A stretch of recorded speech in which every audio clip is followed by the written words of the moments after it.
আসসালামু আলাইকুম। সবাইকে আমন্ত্রণ জানাচ্ছি। আমরা গ্রিনবার্ডের ১৩ বছর পূর্তি উপলক্ষে একটা স্পেশাল পডকাস্ট আয়োজন করেছি।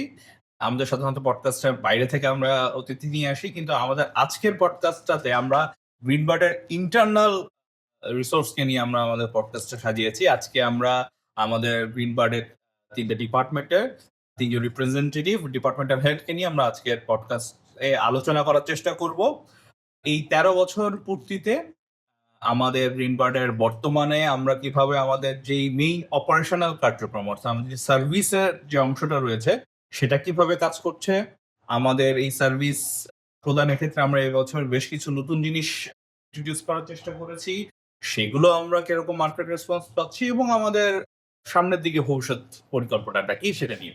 আমি কথা না বাড়িয়ে আমরা আজকে আমাদের পডকাস্টের অতিথিদেরকে আপনাদের সামনে পরিচয় করিয়ে দিচ্ছি এবং আমি তাদেরকে আমন্ত্রণ জানাচ্ছি। আমার সঙ্গে রয়েছে আমাদের ESG অ্যান্ড কনসালটেন্সি টিমের ডিপার্টমেন্টাল হেড মোশাররফ ভাই, আছে এনার্জি অডিট টিমের রাকেশ ভাই এবং আমাদের ইন্সপেকশন টিম থেকে আছে বাসিল ভাই। আমরা পুরো ডিসকাশনটাতে আমরা দেখার চেষ্টা করব যে এই যে ১৩ বছরের জার্নির এই জায়গায় এসে আমরা আমাদের একটা উইং ছিল আমরা এনভায়রনমেন্টাল সার্ভিস প্রোভাইড করি। এই বছরের শুরুতে আমরা চিন্তা করেছি যে একটা নির্দিষ্ট টিম থেকে এই সার্ভিসটা একক পয়েন্ট থেকে না দিয়ে আমরা আমাদের ডাইভার্সিটি অফ সার্ভিসকে অ্যাড্রেস করার জন্য অর্থাৎ আমরা যে সার্ভিসগুলোকে দিই সেটাকে আরো প্রপারলি অপটিমাইজ চ্যানেলের মধ্যে দিয়ে নিয়ে যাওয়ার জন্য আমরা এই বছরের শুরুতে আমাদের অপারেশন টিমকে ৩টা ভাগে ভাগ করেছিলাম। একটা হচ্ছে ESG অ্যান্ড কনসালটেন্সি, একটা হচ্ছে এনার্জি অডিট এবং একটা হচ্ছে ইন্সপেকশন। সো আমি প্রথমেই ESG অ্যান্ড কনসালটেন্সির মোশাররফ ভাইকে জিজ্ঞেস করব, এই যে ২০২৫ এর শুরুতে আমরা ডিপার্টমেন্টগুলোকে ভাগ করে দিলাম আমাদের সার্ভিসগুলোকে প্রপারলি অপটিমাইজ চ্যানেলের মধ্যে দিয়ে নেওয়ার জন্য, what we have done in 2025 আপনি যদি একটু বলেন। থ্যাংক ইউ তাসনিম ভাই। আসলে 2025 এর একদম শুরু থেকে যখন অপারেশন টিমটা ভাগ হয়ে গেল, আমরা ভেবেছিলাম যে শুরুতে এটা পয়েন্ট দিতে চ্যালেঞ্জিং হবে, বাট পরবর্তীতে এটা দেখা যায় যে তাসনিম ভাই বা ম্যানেজমেন্ট থেকে যে ডিসিশনগুলো আসছে পরবর্তীতে সেটার একটা সুফল আমরা পাওয়া শুরু করি। মূলত এটা যদি আমি একটু ধাপে ধাপে এগোই, যে আমরা এই বছর এমন কিছু কাজ করেছি যেটা আমরা আগে করি নাই। যেমন এই বছর থেকে আমাদের এনভায়রনমেন্টাল সাস্টেনেবিলিটি ফিল্ডে আমরা কিছু নতুন জায়গাতে পা রাখি। যেমন প্রথমেই বলতে হয় ESG রিপোর্টিং বা সাস্টেনেবিলিটি রিপোর্টিং এর জায়গাগুলোতে আমরা কাজ করছি এবং কাজটা শুরু করেছি খুবই জোরে সোরে। তো এখানে আমরা ডিজিটালাইজেশন বলি অথবা ম্যানুয়াল কাজ বলি, সেগুলা আমরা মোটামুটি বেশ কয়েকটা পোর্টফোলিও আমরা ডেভেলপ করেছি। পাশাপাশি আমরা ব্যাংকে বা ফাইন্যান্সিয়াল সেক্টরগুলোতে আমরা কাজ করছি। আসার ব্যাপার হচ্ছে যে আমরা রিসেন্টলি ব্যাংকে যেটা আপনার SFD সার্কুলার নাম্বার 06, অর্থাৎ যেখানে সাস্টেনেবিলিটি এবং ক্লাইমেট রিলেটেড ফাইন্যান্সিয়াল ডিসক্লোজারগুলো নিয়ে আলোচনা শুরু হয় বাংলাদেশ ব্যাংকের সার্কুলারের মাধ্যমে, সেখানে আমরা কাজ করছি এবং ব্যাংকগুলো যে একটা বাইএনুয়াল টাইমে বা ৬ মাস অন্তর অন্তর তাদের যে রিপোর্টিংটাকে সাবমিট করতে হয় সেখানে আমরা তাদেরকে ডিরেক্টলি অ্যাসেস করছি। এখানে যদি আমি প্লিজ, এই জিনিসটা তো বাংলাদেশ ব্যাংক আসলে গ্র্যাজুয়ালি ইমপ্লিমেন্ট করা শুরু করেছে, যে তারা ২০২৪-এ তারা ব্যাংকগুলোর কাছে ক্লাইমেট ডিসক্লোজার চাওয়া শুরু করলো। আমরা ২৪-এর বেশ কিছু কাজ শুরু করেছিলাম। মানে এটা আসলে ব্যাংকগুলোর সঙ্গে তাদেরও একটা আন্ডারস্ট্যান্ডিং এর শুরুর দিকে ছিল, ঘাটতি ছিল। বাংলাদেশ ব্যাংকও কিভাবে রোল আউট করছিল আমরা সবাই শিওর ছিলাম। কিন্তু ২০২৫টা কিন্তু মোটামুটি বাংলাদেশ ব্যাংকের পক্ষ থেকেও বেশ স্ট্রেইট ফরওয়ার্ড চাওয়া হচ্ছিল এবং বেশ প্রেশারও দেওয়া হচ্ছিল। আমরা কিন্তু অনেকগুলো ব্যাংকের সেই ডিসক্লোজারে কাজ করেছি।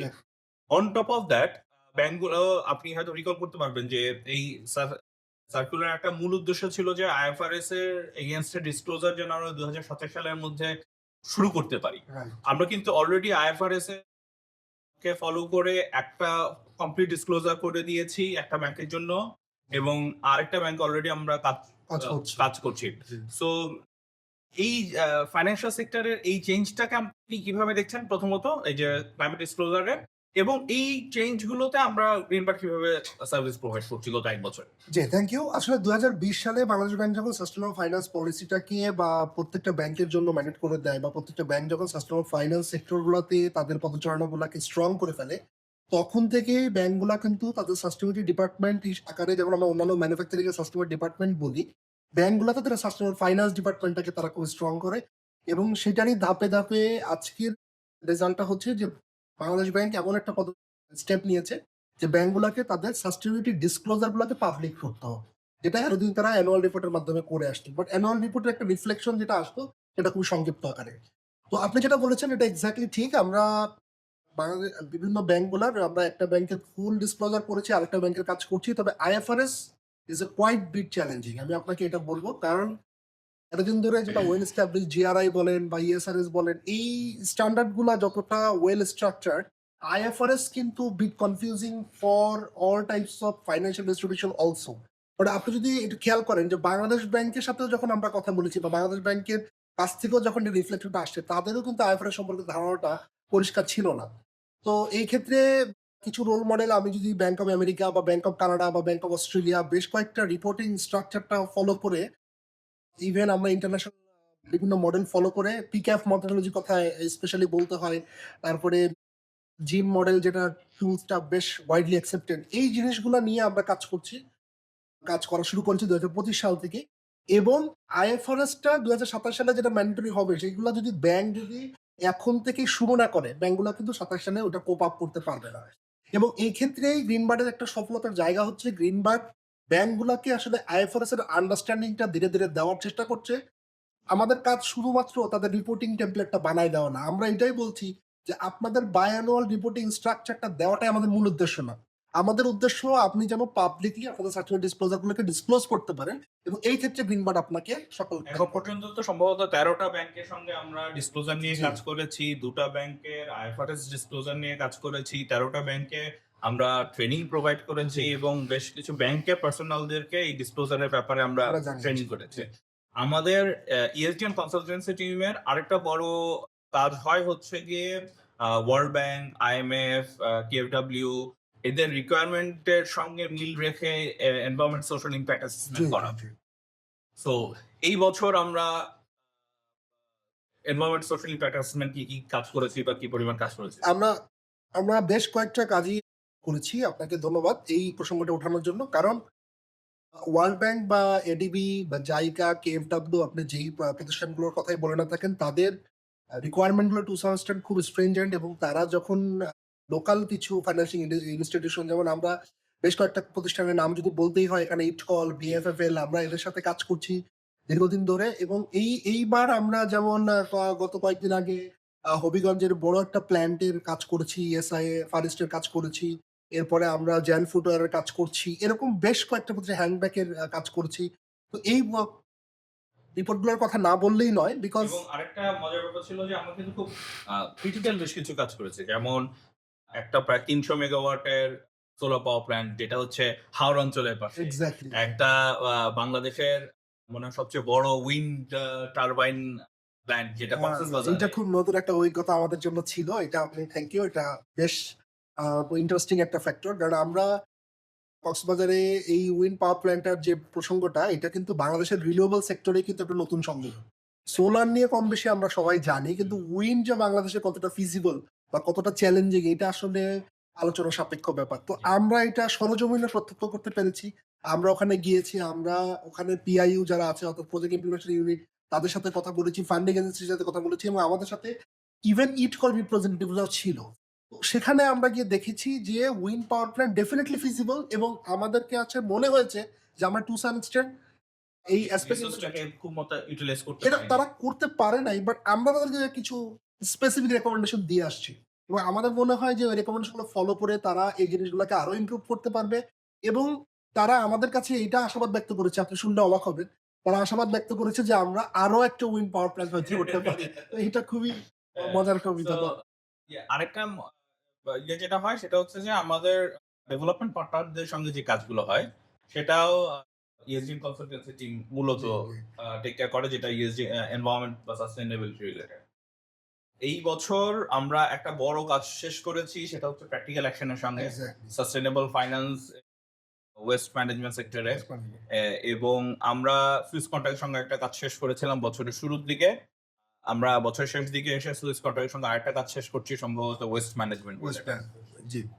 সো নর্মাল একটা প্রাইভেট সেক্টরের ক্লায়েন্টের যে কাজ ইএসজি কনসালটেন্সি রিলেটেড, আর একটা ডেভেলপমেন্ট পার্টনারের কাজের পার্থক্য আপনি কি দেখেন, বা ধরেন চ্যালেঞ্জেস কি দেখেন, বা ধরেন আমরা এগুলো কিভাবে ডিল করব?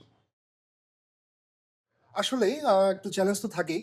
আসলে নরমাল কারোর সাথে আমরা যখন কাজ করি তখন এখানে একজন ফার্স্ট পার্টি থাকে। মানে ডিরেক্টলি আমরা ফার্স্ট পার্টির সাথে কাজ করছি। তো তাদের চাহিদা কি বা তাদের চ্যালেঞ্জটা কি বা তারা কি চাচ্ছে সেটা নিয়ে আমরা কাজ করি। বাট একজন ডেভেলপিং পার্টনার নিয়ে যখন আপনি কাজ করবেন এখানে কিন্তু মাল্টি স্টেক হোল্ডার এনগেজমেন্ট চলে আসে। অর্থাৎ ফার্স্ট পার্টি এখানে যেমন থাকে, ডেভেলপমেন্ট পার্টি থাকে, ইন্টারন্যাশনাল পার্টনার থাকে, পাশাপাশি ফাইন্যান্সিয়াল সেক্টর ইনভলভমেন্টও থাকে। তো প্র্যাকটিক্যাল অ্যাকশনের কাজটা আমাদের জন্য খুবই চমৎকার একটা অভিজ্ঞতা ছিল। আমরা এখানে সাস্টেনেবল ফাইন্যান্সের সাথে আমরা যেভাবে একদম ডিরেক্টলি রুট লেভেলে গিয়েছি। আমরা ওয়েস্ট ম্যানেজমেন্ট, ওইটাও ছিল একটা ওয়েস্ট ম্যানেজমেন্টের খুব বড় লেভেলের একটা কাজ। সেখানে একদম রুট লেভেলের কিভাবে আমরা সাস্টেনেবল ফাইন্যান্সের সাথে তাদেরকে লিঙ্ক করে দিতে পারি। ইভেন বাংলাদেশ ব্যাংক রিপ্রেজেন্টেটিভ বা বিভিন্ন ব্যাংকের রিপ্রেজেন্টেটিভের সাথে আমরা কথা বলেছি, এবং সেখান থেকেই মজার ব্যাপার হচ্ছে যে আমাদের গ্রিন বার্ডেরও গ্রিন ফাইন্যান্সিং এর একটা বড় স্কোপ বা বড় একটা দরজা ওখান থেকে খুলে। আর সুইস কন্টাক্টের সাথে যে অভিজ্ঞতাটা, সুইস কন্টাক্ট মানে বাংলাদেশের যে কাজগুলো করছে বিশেষ করে তাদের একটা বড় এক্সপোজারের জায়গাটা এখন ম্যানুফ্যাকচারিং সেক্টর, বিশেষ করে বলতে গেলে অ্যাপারেল সেক্টর বা আরএমজি সেক্টর। তো অ্যাপারেল সেক্টরে সুইস কন্টাক্ট যেটা করতে চাচ্ছে, they want to develop to some extent এমন ভাবে যাতে করে আরএমজি সেক্টর ইন্ডিপেন্ডেন্টলি তারা সাস্টেনেবিলিটি জিনিসগুলাকে তারা বলতে পারে যে উই আর সাস্টেনেবল। তো সেক্ষেত্রে এটা ডেভেলপমেন্ট করার জন্য সুইস কন্টাক্টের একটা বড় একটা এজেন্ডা হচ্ছে সুইস কন্টাক্ট লোকাল যারা আছে তাদেরকে ডেভেলপ করতে চায়, যাতে করে আরএমজি সেক্টরের একটা বড় জায়গা হচ্ছে যে এরা ডেভেলপ করতে গেলে কিন্তু আপনার ইন্টারন্যাশনাল প্রতিষ্ঠানের দিকে তাকিয়ে থাকে। তো সেইটা করতে গেলে ইন দ্য লং রানে আমরা সাস্টেনেবল হতে পারবো কিনা। তো সুইস কন্টাক্ট চাইতেছে যে লোকাল কনসাল্টিং পার্টনার গুলো যারা আছে বা লোকাল যে পিপল গুলো আছে যারা আরএনজি সেক্টরকে ডেভেলপ করতে পারে, তাদের সাথে তাদেরকে ডেভেলপ করলে আপনি আলটিমেটলি আরএনজি সেক্টর ডেভেলপ হয়ে যাবে।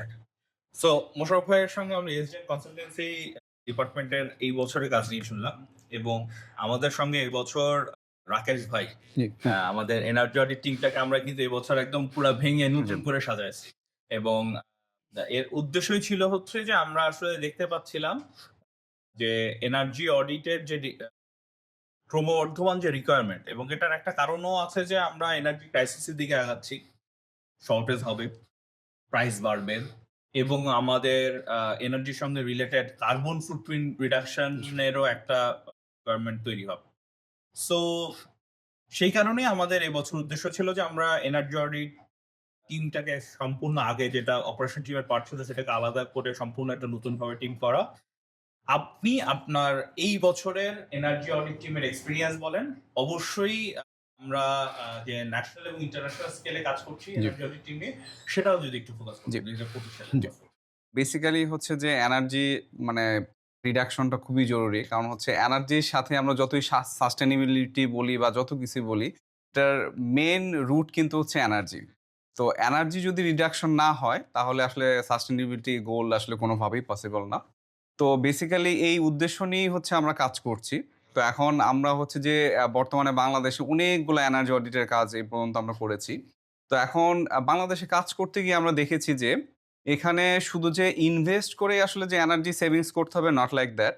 এরকম অনেক স্কোপ আছে যে অ্যারাউন্ড 10-15% হচ্ছে এনার্জি মানে সেভ করা পসিবল শুধুমাত্র ম্যানেজমেন্ট এবং প্রপার টেক কেয়ার করে, without any kind of major investment. তো এই জিনিসগুলো আমরা আইডেন্টিফাই করেছি, এবং হচ্ছে যে আমাদের সাথে যখন মিটিং হয়েছে, নট অনলি যে আমরা রিপোর্ট করে ছেড়ে দিয়েছি, নট লাইক দ্যাট। আমরা হচ্ছে যে ম্যানেজমেন্টের সাথে যখন আমরা বসেছি তখন ম্যানেজমেন্টকে আমরা বোঝানোর চেষ্টা করেছি যে আপনার স্টেপ বাই স্টেপ যে হচ্ছে যে এরকম 10-15% হচ্ছে আপনারা এখানে সেভিংস করতে পারেন। এবং মজার বিষয় হলো অনেক ক্ষেত্রে দেখা গেছে ম্যানেজমেন্ট এই বিষয়টা সম্পর্কে অ্যাওয়ার ছিল না। তো আমাদের সাথে ডিসকাস করে ওনারা এই বিষয়টা জানতে পেরেছে এবং প্র্যাকটিক্যালি ইমপ্লিমেন্টও করছে, অনেক ফ্যাক্টরিগুলো ইমপ্লিমেন্ট করছে। এবং আরেকটা বিষয় হচ্ছে যে আমরা এখন ইন্টারন্যাশনালি একটা উইংসের সাথেও আমরা কাজ করছি। তো এটা বাংলাদেশেও আমরা বেশ কয়েকটা প্রজেক্ট করেছি এবং বাংলাদেশের বাইরেও আমরা প্রজেক্ট করে আসছি। ওরূপের সঙ্গে কাজের এক্সপেরিয়েন্সের কথা বলছেন। জি, হ্যাঁ, হ্যাঁ, ওরূপের ইন্ডিটেক্সের ওরূপের কাজের কথা বলছি। বাংলাদেশেও বেশ কয়েকটা প্লাস পাকিস্তানেও আমরা ৫ টা প্রজেক্ট করে আসছি। তো ওখানকার এক্সপেরিয়েন্সটাও আমাদের একটা অন্যরকম চমৎকার এক্সপেরিয়েন্স ছিল। তো আসলে ইন্টারন্যাশনাল লেভেলে কাজ করলে হয় কি যে তাদের আসলে থিংকিং লেভেলটা অনেকটাই দেখা যাচ্ছে আমরা ন্যাশনাল লেভেলে করতেছি। তাদের থিংকিং লেভেলটা হচ্ছে আরো একটা অন্য পর্যায়ের যে কিভাবে এখন মোটামুটি এটা বলা যায় যে আমরা আসলে ইউরোপিয়ান সে ফর এক্সাম্পল যারা বা ইন্ডিটেক্স জি। তারা আসলে যে কোয়ালিটি রিপোর্টটা চাচ্ছে সেটা এখন আমরা লোকাল কনটেক্সট থেকে বুঝতে পারি। বুঝতে পারি, জি। এবং আমরাও এখন যখন রিপোর্ট কমিউনিকেট করি যারা আউট অফ ইন্ডিটেক্স বা জি। যারা ওরূপের বাইরে যারা কাজ করছে আমরা আসলে চেষ্টা করি যে ওই কোয়ালিটিটা ওই কোয়ালিটি বা ওই লেভেলে নিয়ে যাওয়ার জন্য। দুইটা ইস্যু এবছর একটা মেজর কনসার্ন তৈরি হচ্ছিল সেটা হচ্ছে সেডা একটা ডেজিগনেটেড কনজিউমারদের এনার্জি অডিটের রিকোয়ারমেন্ট দিয়েছে। সবাই জানে আপনি জি। আমাদের ইন-হাউস সেডা সার্টিফাইড এনার্জি অডিটর। আপনি আমাকে একটু বলেন সেডা যে ডেজিগনেটেড কনজিউমারদের কাছ থেকে যে এনার্জি অডিটটা চাচ্ছে, এনার্জি অডিটটা চাচ্ছে, এটা আসলে কি ধরনের এনার্জি অডিট? বা এই ধরনের আমরা তো অনেকগুলো করছি। জি, জি। কনজিউমারদের এনার্জি অডিট। এই এনার্জি অডিট গুলোর প্রসেসটা কি এবং এই এনার্জি অডিটে আমরা কি কি দেখার চেষ্টা করি? আচ্ছা, বেসিক্যালি হচ্ছে যে এই ডেজিগনেটেড কনজিউমারটা আসলে ডিজাইন করা হচ্ছে আসলে এনার্জি কতটুক ইনটেন্স এনার্জি কনজিউম করতেছে তার উপর বেস করে। তো যারা হচ্ছে যে খুব বেশি মাত্রায় বাংলাদেশে এখন এনার্জি কনজিউম করছে, তো তাদেরই একটা লিস্ট অলরেডি পাবলিশ করা হয়েছে। তো এটা আসলে বেসিক্যালি উদ্দেশ্য হচ্ছে একটা মানে রিয়েল সিনারিও বেঞ্চমার্ক ক্রিয়েট করা। যে আসলে বেসিক্যালি আমি একটা প্রোডাকশন করছি। এই প্রোডাকশনের এনার্জি পার্সপেক্টিভে আমি কতটুকু এনার্জি কনজিউম এটা কি আসলে ইন্টারন্যাশনাল লেভেলের সাথে গিয়ে মানে অ্যাপ্রক্সিমেটলি মানে সেম খাপ খাচ্ছে কিনা বা হচ্ছে যে আমরা কি অনেক বেশি করতেছি না কম করতেছি একটা স্ট্যান্ডার্ড মেনটেন করার জন্য। আচ্ছা, এরপর হচ্ছে আমরা যখন শ্রেডার এনার্জি অডিটগুলা করি তখন দেখা যাচ্ছে আমরা খুব ইন ডেপথ এনার্জি অডিটটা করার চেষ্টা করি। দেখা গেছে যে কোথায় আসলে বেসিক্যালি অনেকে হয়তো ভাবেন যে এনার্জি অডিট মানেই হচ্ছে যে এনার্জি ইউজ কমায় ফেলতে হবে, নট লাইক দ্যাট। এটা হচ্ছে এরকম যে আমার প্রোডাকশন ওকে থাকবে। আমি আসলে ফার্স্ট প্রায়োরিটি হচ্ছে কি ওয়েস্ট হচ্ছে ওখানে। এখানে যেই ওয়েস্ট গুলা হচ্ছে আমরা নরমাল অপারেশন ঠিক রাখি ওই ওয়েস্ট গুলাকে যতটুকু সম্ভব মিনিমাইজ করা যায়। তো সেক্ষেত্রে আমরা অনেকগুলা ভাগে ভাগ করি কাজগুলা। দেখা গেছে যে কিছু থাকে হচ্ছে যে লো ইনভেস্টমেন্ট এবং খুব শর্ট টাইমে এটা রিকভারি করা পসিবল। তারপর আরেকটা থাকে হচ্ছে যে মিড টার্ম যে হচ্ছে যে আসলে একটু অল্প বাজেট যদি আমরা মানি খরচ করি তাহলে হয়তোবা দেখা যায় যে এটাও আমরা দেখা যায় ২-৩ বছর বা ৫ বছরের মধ্যে পে ব্যাক চলে আসবে। এরপর মোর ইন ডেপথ যখন যাই তখন দেখা যায় 15 ইয়ার্স এর আমরা একটা পে ব্যাক এর ক্যালকুলেশন করি যে এই ইনভেস্ট গুলা করলে আমাদের হয়তোবা আরো অনেক বেশি এখানে সেভিংস পসিবল হবে। তো এই ধাপে ধাপে আমরা কাজগুলা করে থাকি। আর এনার্জি অডিটের ক্ষেত্রে এখন আসলে আমরা কিন্তু একটা জিনিস যখন মার্কেটে অনেকের সঙ্গে কথা বলি অনেকে মনে করে যে জাস্ট হেঁটে ঘুরে একজন এনার্জি অডিটর ঘুরে আসলে একদিন যে রিকমেন্ডেশন দিবে সেটার উপর আমরা যে ইকুইপমেন্ট গুলো ইউজ করি বা আমরা যে in depth calculation based energy audit করি why it is important because এর সঙ্গে তো অবভিয়াসলি আমার ক্লায়েন্টের মানে প্রাইস পেমেন্টের জি। সম্পর্ক আছে। কেন একটা ইনডেপথ এনার্জি অডিট কেন with proper instrument and proper technician করা উচিত compare to A one day walk through audit? আচ্ছা, ওয়াক থ্রু অডিটে কি হয় যে আপনি আসলে ভিজুয়ালি দেখতেছেন, অ্যাজিউম করতেছেন। এটা আসলে নট এক্সাক্ট যে আপনি আসলে এটা হবে কিনা। তো আপনি দেখে বলতেছেন যে ঠিক আছে এখানে হয়তোবা এরকম লস হচ্ছে। বাট আপনি যখন যেমন আপনি আপনার ফ্যাক্টরিতে যখন আপনি একটা জেনারেটর চালাচ্ছেন, সো এখন আসলে জেনারেটর আসলে এফিসিয়েন্সি কতটুকু? এটা আপনি যদি টেস্ট না করেন বা ফ্লু গ্যাস অ্যানালাইসিস না করেন এটা আসলে কম্বাশন এফিসিয়েন্সিটা বের করা পসিবল না। যেটা আসলে ওয়াক থ্রুতে কখনোই পসিবল হয়ে উঠবে না। তারপর হচ্ছে যে আমরা পাওয়ার কোয়ালিটি আমি যদি কথা বলি যে আপনার পাওয়ার কোয়ালিটি কি অবস্থা? আপনি কি আনব্যালেন্স লোড চালাচ্ছেন? না আপনার এখানে সিস্টেম হারমোনিক্স আছে? আরো অনেকগুলো ফ্যাক্টর এখানে কাজ করে। এটা আসলে কখনোই ওয়াক থ্রুতে পসিবল না। কারণ আপনাকে ডিটেইলস রেমেডি বের করতে হলে আপনাকে টোটাল প্রপার ইনস্ট্রুমেন্ট ইউজ করে ওই জিনিসগুলা বের করে নিয়ে আসতে হবে। এবং সেটাই আসলে অনেক ক্ষেত্রে আমরা যখন ক্লায়েন্টের সঙ্গে কথা বলি অনেকেই যে বলে যে ভাই ও তো একদিনে করে যাচ্ছে এত কম চাচ্ছে আপনি কেন 5 দিন চাচ্ছেন আপনি কেন 1 মাস সময় নিচ্ছেন মূল উদ্দেশ্য হচ্ছে আপনি আসলে কাজটা কেন করাচ্ছেন। জি, আপনি তো করাচ্ছেন আপনার সেভিংস করার জন্য। জন্য। এটা তো এমন না যে আচ্ছা ঘুরে গেলাম একটা রিপোর্ট দিয়ে দিলাম শেষ। জি। মানে আপনি তো এনআরটি অডিট এমন একটা জিনিস যে আপনি যদি এখান থেকে সেভিং গুলোকে আইডেন্টিফাই করতে পারেন এবং কালকে সকাল থেকে যদি আপনি প্রপার ম্যানেজমেন্ট করেন তো পরশু সকাল থেকে আপনার টাকায় সেটা convert হবে। এক্স্যাক্টলি, হ্যাঁ, এক্স্যাক্টলি। পরশু সকাল থেকে আপনি সেটা টাকায় বদলাতে পারবেন। তো সেখানে এটাকে প্রপারলি ইনডেপথ না করলে আসলে মূলত যে সমস্যাটা হয় সেটা হচ্ছে যে প্রপার প্রসিডিউর এর মধ্যে দিয়ে না গেলে আপনার আসলে যেই একদিনের অডিটের আপনি যে টাকাটা খরচ করতেছেন এটি এটি ওয়েস্ট, ওয়েস্ট। ওয়েস্ট। আমাদের আসলে গ্রিনবার্ডের প্রতি বছর আমরা অন অ্যান এভারেজ 450 থেকে 500 ফ্যাক্টরির সঙ্গে কাজ করি এবং আমাদের এই সবগুলো কাজের একদম সিংহভাগ লোডটা পড়ে আসলে আমাদের ইন্সপেকশন টিমের উপর। এই কারণে আমি এখন ইন্সপেকশন টিমের বাসিলের কাছে জিজ্ঞেস করব এই যে এই বছর আমরা অপারেশন টিম থেকে আলাদা হয়ে ইন্সপেকশনকে একদম ফোকাসে এনে আমরা একটা নতুন করে টিম করলাম।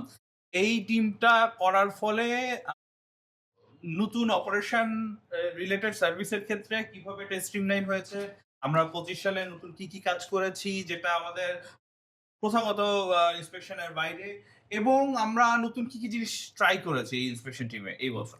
ধন্যবাদ স্যার এই সুযোগটা দেওয়ার জন্য। রিসেন্টলি আমরা হচ্ছে কার্বন ফুটপ্রিন্ট রিডাকশনের জন্য একটা ইনিশিয়েটিভ নিয়েছিলাম। সো সেই ইনিশিয়েটিভের একটা বড় একটা মেজর বিষয়টা হচ্ছে আমরা আমাদের রিপোর্টিং ফরম্যাটটা চেঞ্জ করেছি। যেখানে আমাদের হচ্ছে পেপার অ্যামাউন্ট আমরা হচ্ছে রিডিউস করেছি এবং এছাড়াও পেপার রিডাকশনের কারণে হচ্ছে কিছু প্রিন্টিং প্রপার্টিসেরও রিডাকশন হয়েছে। সো এখানে অবভিয়াসলি হচ্ছে একটা কার্বন ফুটপ্রিন্ট আমরা কমাতে পেরেছি। এই ইনিশিয়েটিভটা ক্লায়েন্টরাও অনেক অ্যাপ্রিশিয়েট করছে আমাদের। সো আমরা খুব ভালো রেসপন্সও পাচ্ছি ওনাদের থেকে। এছাড়াও আমরা হচ্ছে রিপোর্টিং এর সাথে একটা সার্টিফিকেটও হচ্ছে দিচ্ছি যে আমরা যে আগে ওনাদের যে পরিমাণ পেপার লাগতো আর এখন যে পরিমাণ পেপার লাগছে, কি পরিমাণ রিডিউস হয়েছে ওটার উপরে হচ্ছে আমরা একটা সার্টিফিকেটও প্রোভাইড করছি। এছাড়াও ট্রেডিশনাল ইন্সপেকশন তো আমরা করেই থাকি ইন্ডাস্ট্রিজ গুলোতে। এটার বাইরে হচ্ছে এবার আমরা অনেক ইকো ফ্রেন্ডলি প্রজেক্টে হচ্ছে ইনভলভ হয়েছি। যেমন ফর এক্সাম্পল হিল ট্র্যাকসে হচ্ছে লাইভলিহুড ইমপ্রুভমেন্টের জন্য তারা কিছু ক্লাইমেট রেজিলিয়েন্ট ইনিশিয়েটিভ নিয়েছে। সেটা হচ্ছে প্রজেক্ট হচ্ছে এডিবি ফান্ডেড। সো ওই প্রজেক্টটা আমরা কোয়ার্টারলি বেসিসে হচ্ছে এনভায়রনমেন্টাল মনিটরিং করছি। শুধু মনিটরিং না, আমরা মনিটরিং ছাড়াও হচ্ছে ওদের বিভিন্ন মিটিগেশন মেজার্স দিয়ে আসছি। এবং পরবর্তী যখন আমরা ইন্সপেকশনে যাচ্ছি আমরা মানে দেখে আসছি, ফলো আপ করে আসছি যে ওনারা রিকমেন্ডেশন অনুযায়ী কাজ করছে কিনা। আমরা তো মনে হয় এলজিডিরও এরকম একটা কাজ করছি। এলজিডি 32 পৌরসভার ওয়েস্ট ম্যানেজমেন্টের জি, জি, কম্বাশন ইউনিট নিয়ে কাজ করছি ডিপিএইচ এর সাথে। সো এখানেও আমরা হচ্ছে ডিপিএইচ এর সাথে জি, জি। আর আমাদের অলরেডি একটা গত বছর আগের বছর থেকে একটা রানিং কাজ চলছে যেটা এবছর আমরা করেছি সেটা হচ্ছে ঢাকা সিলেট হাইওয়ে। হ্যাঁ, ঢাকা সিলেট হাইওয়ের কাজ এখনো চলছে, কোয়ার্টারলি বেসিসে চলছে। হ্যাঁ। আর হচ্ছে বাসিল বলল যে কার্বন ফুটপ্রিন্ট আমরা কমানোর চেষ্টা করেছি আমাদের নিজস্ব রিপোর্টিং স্ট্রাকচারের মাধ্যমে এবং সেটা আমাদের ক্লায়েন্টরা অ্যাপ্রিশিয়েট করছে। এই বছর ইএসডিএম কনসালটেন্সি টিমের জন্য একটা অনেক বড় কাজের স্কোপ ছিল কিন্তু কার্বন ফুটপ্রিন্ট রিডাকশন, এসবিটিআই কমিটমেন্ট এবং ভ্যালিডেশন প্রসেস। আপনি এবছর বেশ কিছু এসবিটিআই ভ্যালিডেশন প্রসেসের মধ্যে আপনার টিম গিয়েছে। SBTI validation process, carbon footprint reduction process এই জিনিসগুলো নিয়ে যদি একটু আমাদেরকে বলতেন। Thank you. আসলে আপনি জানেন যে এখন গ্লোবাল ডিমান্ড হচ্ছে কার্বন নিঃসরণটাকে কমানো। যদি এক কথায় বলি যে ডিকার্বনাইজেশন অ্যাপ্রোচে যাওয়া। তো এটার জন্য আমরা যে ২ ধরনের অ্যাপ্রোচে যাই, নিয়ার টার্ম বা লং টার্ম, এই ২ টা পার্সপেক্টিভ থেকেই আমরা কিন্তু গ্রিনবার্ডে কাজ করছি। আপনি যদি এসবিটি এর কথা বলেন, yes we have gone through some validation processes with some projects. তো সেই ক্ষেত্রে দেখা যাচ্ছে যে ভ্যালিডেশনের একটা বড় চ্যালেঞ্জ হচ্ছে বাংলাদেশের পার্সপেক্টিভ থেকে এটা কিছু কাইন্ডা নিউ। এমন বাংলাদেশি কনসালটিং ফার্মগুলা কিন্তু এসবিটিআই ভ্যালিডেশন বলেন বা এসবিটিআই কনসালটেন্সি বলেন এইগুলোর জন্য এই কয়েকদিন আগেও কিন্তু ম্যানুফ্যাকচারিং ইন্ডাস্ট্রিগুলো কিন্তু বিদেশি কোম্পানিগুলোর দিকে তাকাচ্ছিল। বাংলাদেশি কোম্পানিগুলোর মধ্যে গ্রিনবার্ডে কাজগুলো করছে, আরো কয়েকটা কোম্পানি কাজ করছে, বাট ভ্যালিডেশনের করার মাধ্যমে আমরা যেটা বুঝতে পারলাম আমরা আসলে নিয়ার টার্মে যে চ্যালেঞ্জগুলো বা লং টার্মে যে চ্যালেঞ্জগুলো সেটার জন্য প্রতি বছর কোম্পানিগুলোকে কি কি ইনিশিয়েটিভ নিতে হবে এবং কোম্পানিগুলোর কি কি চ্যালেঞ্জ যদি ইনভেস্টমেন্টের দিক থেকে বলেন বা তাদের যদি ইমপ্লিমেন্টেশনের দিক থেকে বলেন সেই চ্যালেঞ্জগুলো কিন্তু আমরা এখন বুঝতে পারছি এবং ফ্যাক্টরিগুলোকে কিন্তু আমরা শুধুমাত্র এসবিটিআই ভ্যালিডেশন বা এসবিটিআই করার মাধ্যমে না, আমরা তাদের একটা ডিকার্বনেশন রোডম্যাপ ডেভেলপমেন্ট এবং প্রতি বছর কিভাবে তারা ওই ডেভেলপমেন্টের ওই রোডম্যাপটা গুলোকে এনশিওর করতে পারে সেই বিষয়ে কিন্তু আমরা ফলো আপ করছি। তো আপনি এটা ঠিকই বলেছেন যে কার্বন ফুটপ্রিন্ট নিয়ে আমাদের কাজগুলো এখন কিন্তু বেশ এবং সেটা কি আপনার মনে হয় না যে আগামী বছর আমাদের নতুন বছরে আমরা যা যা কাজ করা প্ল্যান করবো সেখানে carbon footprint reduction will be a major stakeholder? না, এটা তো একদমই মানে কোনো সন্দেহই নাই। শুধুমাত্র আমি আমি একটা বছর বলবো না, আমি আপনাকে বলবো 2030 পর্যন্ত। লেটস সি 2030 সাল পর্যন্ত একটা বড় চেঞ্জ আসবে। কারণ আপনিও জানেন প্যারিস এগ্রিমেন্টের যে 2015 সালের যে বেজ ইয়ারটা, এটার যে 6.73% বাংলাদেশ গভর্নমেন্টের যে কমিটমেন্ট, এই কমিটমেন্টের টার্গেটই এখন 2030। তো আপনি যখন 2030-কে যখন আপনি দেখবেন যে 2030-এ বাংলাদেশের কন্ডিশনটা কি, definitely we are not aware. এটা একদম ফ্র্যাঙ্কলি আমরা সবাই এখন বলতেছি যে yes we are committed to that commitment, আমরা আসলে কেউই অ্যাওয়ার না। 6.73% আমার কাছে মনে হয় ব্যক্তিগতভাবে ওটা অ্যাচিভমেন্ট করাটা বড় চ্যালেঞ্জ। তো 2030 সালের পর থেকে প্রত্যেকেই উঠে পড়ে লাগবে যে নিয়ার টার্মটা আমরা একটু ফেল করছি, বাট লং টার্মটা আমাদের ফেল করা যাবে না। তো সেইটার জন্য আমি শুধু কার্বন ফুটপ্রিন্টের আপনার 1 বছর 2 বছর 3 বছর বলবো না, গ্রিনবার্গ কার্বন ফুটপ্রিন্ট নিয়ে কাজ করছে, যে রোডম্যাপটা নিয়ে কাজ করছে, এইটার জন্য আমাদের 20-25 বছরেরই একটা কাজের রোডম্যাপ চলে আছে। What is our commitment to ourselves and our team and for our client for next year? আমরা নতুন কি আনতে যাচ্ছি আগামী বছর সার্ভিসে? কমিটমেন্টের জায়গাগুলো তো আসলে বলতে গেলে আসলে অনেক বেশি বলতে হয়। তো আমাদের আলোচনার মধ্যে যে বিষয়গুলো আসছে, যেমন প্রথম কথা হচ্ছে যে আমরা IFRS অনুযায়ী 2027-এ ফাইন্যান্সিয়াল ইনস্টিটিউটগুলোর জন্য আমাদের ডিসক্লোজার, পাবলিক ডিসক্লোজারের কাছে হেল্প করতেছি। তো that is our upcoming task number 1। Number 2 হচ্ছে ডিকার্বনেশন রোডম্যাপ নিয়ে যেটা বললাম, যে এই রোডম্যাপটা নিয়ে আমরা সামনে কাজ করতে যাচ্ছি। আমরা একটা স্ট্রিমলাইন সিস্টেমেটিক প্রসেস, বা আপনি এভাবে যদি বলতে পারেন ডিজিটাল প্রসেসে যাচ্ছি, যাতে করে আমরা ESG ডিসক্লোজারগুলো করতে পারি। এইটা একটা 3। নাম্বার 4 যদি আপনি এভাবে বলেন, আমাদের কিন্তু একটা অডিট উইং চালু করার একটা প্ল্যান আছে সামনের দিকে। এই অডিট উইং এর জন্য আমরা কাজ করছি। এই মুহূর্তে আমি ডিসক্লোজ করছি না যে কোন কোন বিষয়গুলো নিয়ে আমরা কাজ করতে যাচ্ছি, বাট ইটস আ সারপ্রাইজ, এবং আশা করা যায় যে খুবই চমৎকার একটা ক্লায়েন্ট দেখতে পাবো যে আমরা হয়তো এই ক্ষেত্রে আমাদের আগাবো। এনার্জি অডিট টিম এই বছর আলহামদুলিল্লাহ অনেক ভালো কাজ করেছে। In terms of number of কাজের চাইতে ইম্পর্টেন্ট হচ্ছে যে তারা যে কাজগুলো করেছে সেটা সব জায়গায় যথেষ্ট সমাদৃত হয়েছে, এবং সবাই বলেছে যে এটা আসলে তারা এরকম জিনিস দেখেন। So it's a new perspective from a lot of point of view. Energy audit টিমের জন্য আপনার আগামী বছর আচ্ছা, এখন আমরা তো হচ্ছে যে এনার্জি অডিট করি, আমরা হচ্ছে ক্লায়েন্টদেরকে বলি যে এই কাজ করতে হবে বা এই কাজ করলে আপনারা হয়তো এই বেনিফিট পাবেন। তো অলরেডি হচ্ছে যে ক্লায়েন্টের ইন থেকেও আমরা শুনতে পাচ্ছি যে এটা আসলে ইমপ্লিমেন্টেশনে যাওয়ার জন্য। তো আমাদেরও একটা অলরেডি একটা কাজ আমরা শুরু করেছি রিসেন্টলি, যে আসলে ইমপ্লিমেন্টেশন প্রসেসে। তো এখন আমাদের যেটা লক্ষ্য হচ্ছে যে আমরা শুধু হচ্ছে যে রিকমেন্ডেশন দিয়েই হচ্ছে আমরা এই জায়গায় স্টপ হতে চাচ্ছি না। সেটা হচ্ছে যে এটা ইমপ্লিমেন্টেশন এবং হচ্ছে যে এটার যে রেজাল্ট, যে আসলে এই আউটকামটা উঠে আসছে কিনা, এটাও আমরা হচ্ছে কাছে ইমপ্লিমেন্ট হয়তো ওরা করবে, কিন্তু জি, আমরা রেগুলার একটা ফলো আপ থাকবো। শুধুমাত্র রিপোর্টটা দিয়ে চলে আসবো। জি, আমরা পরের মাসে যাব, দেখবো তারা কাজ করছে কিনা, তাদের রেজাল্ট, তাদের ইলেকট্রিসিটি বিলে বা এনার্জি কনজাম্পশন বিলে সেটা কোনো ইমপ্যাক্ট ফেলছে জি, কিনা। এক্স্যাক্টলি, জি।